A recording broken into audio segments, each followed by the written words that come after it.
before. This time last year, we had a very, very busy September and early October in terms of hurricanes. You guys remember Helene from last year? Isaac and Joyce came after that. Kirk and Leslie were pretty impressive. Cat 2 in there, Cat 4 as well. But really what I want to talk about now is Hurricane Milton, which intensified very, very quickly to a Category 5 hurricane. I'm going to bring in meteorologist Mikayla Smith, our newest meteorologist here at HailTrace. Mikayla, tell us about the hurricane track and how it impacted Florida at landfall. I'm meteorologist Mikayla Smith, and today we're going to look back at Hurricane Milton. It made landfall 1 year ago today on the coast of Florida near Siesta Keys and Tampa Bay. So we're going to take a look back at what that storm was like, some of the impacts that it had with tornadoes and record amount of rainfall. And then after that, we're also going to show you some video from the storm because we had our own Derik Kline there. So he was able to kind of see that storm in person and have a totally different perspective for you. But first, we're going to start again taking a look back 1 year ago. I'm going to start sharing my screen here with you so that you can see what this looked like 1 year ago today. So here is a look at Hurricane Milton. We're looking back. This is an awesome view from space, just so you could see how large this storm truly was. And it came on the heels of Helene. So if you remember Hurricane Helene, it made landfall in Florida on September 26th. It made landfall as a Category 4 hurricane. And then Milton, just shy of 2 weeks later, made landfall on October 9th as a Category 3 hurricane.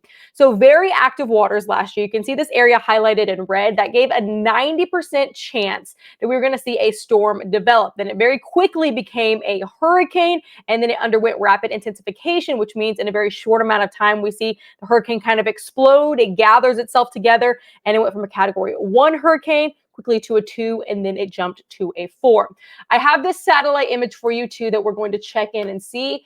And this is what the hurricane looked like as it was making landfall in Florida. So I'm going to play this for you. You can see, again, it hits Florida late at night on the 9th. It goes across the state in the overnight hours. It maintains its Category 1 status as a hurricane, so 3, but it stays a hurricane all the way across Florida before it impacts back into the water on the other side. Eventually, wind shear gets a hold of the hurricane, and then it stops, kind of falling apart. So at that point in time, again, that's when things became a little bit less concerning. Obviously, there were still impacts that they were dealing with in Florida, but the hurricane quickly diminished once it was able to go through land because the land and the shear really disorganized Milton a lot, even though it went back out to sea.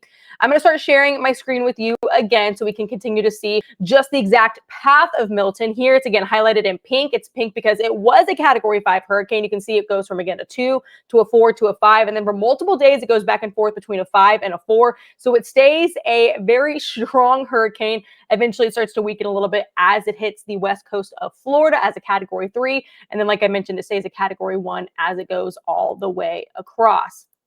Now you can see some really powerful before and after pictures. This is from the air. The top one is before Milton. This bottom one is after. And you can see in the before pictures a lot of landscape, a lot of trees. You can see people's homes. The bottom picture, it looks like there should be a beach on the left side of your screen. And no, that wasn't a beach. There's just so much sand from the high tides. Again, all the storm surge that came up onto the land with all the rainfall too. So it really was a very impactful storm for the coast of Florida. It was weakening as it made landfall. This graphic I have for you is when it was moving across the state closer to Orlando, but the highest wind speed that was recorded from Milton on land was 105 miles per hour. The maximum wind gust recorded in Tampa, because again, we said it made landfall a little bit closer to the Tampa Bay area, that was 89 miles per hour. And then as it moved across Florida, another major area that it impacted was Orlando, a lot of people there. And even at that point in time, it still was a Category 1 hurricane. So the maximum wind recorded in Orlando was 74 miles per hour. Besides the winds, one of the big factors for Milton was torrential rainfall. You can see the St. Petersburg Albert Airport recorded a one-day record rainfall of 18.54 inches, almost 20 inches of rainfall in one day. And to put this into perspective for you, their October monthly average is right around 2.16 inches. So that was a ton of rainfall in one short day. Tampa Bay also set a new record for October. They had 11.43 inches of rainfall. And you can see with this graphic here too, kind of that pink area that goes all the way across, that's highlighting an area of 10 to 15 inches of rainfall. So a lot of what they were seeing was not only the storm surge coming in, but even inland, they were dealing with flooding. And the major thing that happened with Milton is Milton produced a lot of tornadoes. There was a tornado outbreak in southern and central Florida. They had 126 tornado warnings that were issued in the state of Florida as Milton was making landfall. You can see this graphic here and just how chaotic it was. All the red here are those tornado warnings. Now, from those warnings, even though they had 126, there were not 126 confirmed tornadoes. There were 45 confirmed tornadoes, one waterspout, meaning that it stayed over water, but it was actually on a lake in Florida. Of those tornadoes, 3 were EF3s, 6 were EF2s, 25 of them were EF1s, 7 were EF0s, and then 4 were EF unknowns, just meaning that they didn't have enough data research to kind of see exactly where it was. Maybe they lacked pictures. There wasn't enough damage to really determine what those status should be. So that's why there were 4 EF unknowns. Now, I'm going to stop sharing my screen now at this point. So Milton was a very impactful storm. Again, it was 1 year ago today on October 9th. And like I mentioned at the beginning of the video, now we're going to send things over back to Taylor. She's going to show you some really incredible pictures from our CEO, Derik Kline. He was there when Milton was making landfall. So you can kind of get that perspective of what it was like for someone living in Florida at that time. Thanks, Mikayla. A fantastic report and recap of what we saw from Milton from a meteorologist's side and the impacts that we saw, especially with that beach picture. It looked like that entire area was a big, massive beach, but really that was just homes covered up by sand. Now, Milton was a very impactful storm, and we actually had eyes on the ground as this storm hit. We had our CEO and avid storm chaser, Derik Kline. He was out in Florida during this storm landfall. It was a Category 3 as it made landfall. Take a look at his videos. The storm just continues to get stronger here in Florida now. Although the hurricane's weakening, we're really starting to hear the roar ahead of us now as the wind starts to really ratchet up. Beginning to see winds heading to 60 to 70 mile per hour range. You can really hear it roaring. Just over here behind me, we've got the ocean. Yeah, the ocean is right here. This is going to come all the way up over the top of this wall, and it will be over my head by the time this hurricane is over with. And you can just hear, listen to the wind as it roars through the sound. Absolutely powerful wind, and we're just getting started. The worst will be here in the next 1 to 2 hours. As we take a direct hit, we're going to be right in the eye of Hurricane Milton here in Bradenton, Florida. Again, as the wind continues to increase, so it definitely is increasing in intensity. Every few minutes, the wind speed continues to increase. Definitely one of the stronger gusts we've had. Blew off that building.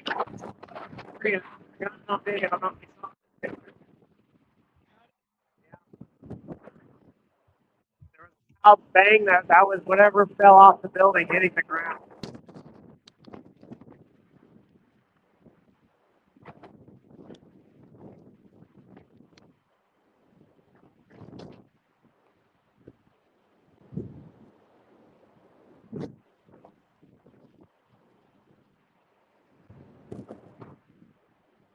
We're in between gusts right now, so it should change.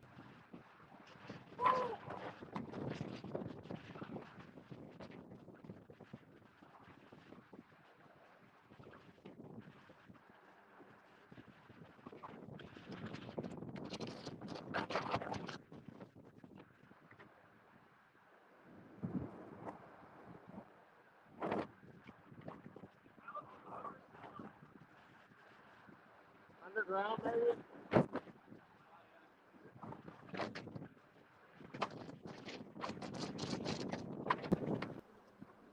Imagine what the 150 is still like. Oh my goodness. Ooh. Wow.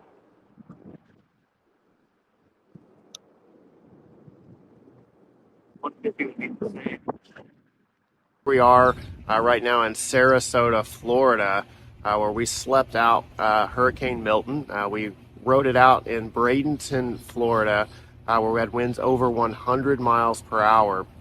But here behind me, you can see we've got a Publix grocery store, and it lost its roof in Hurricane Milton. Expected winds in this area really close to 100 miles an hour, even as far south as Sarasota. Again, just widespread swath of 100-mile-per-hour winds came through this part of Florida, and people waking up here. Currently, we actually have power here in Sarasota, but most people in this area without power, no stoplights, no ability to receive any electricity for that matter. So, but again, behind me, you can see, look at all the roof damage here. We've got trees down all over the area, power lines down.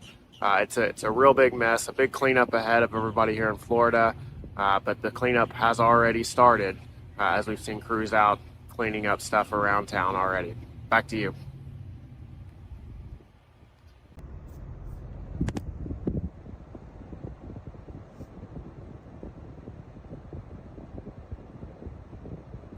All the water this morning, trees uprooted.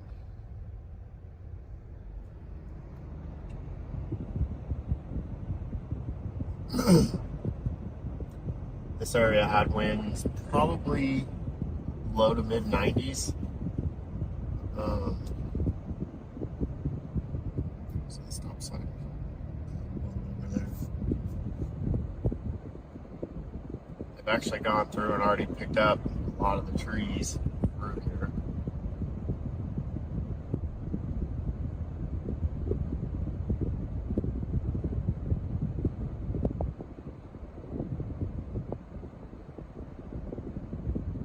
It's off the main part of the road where the wind blew it off.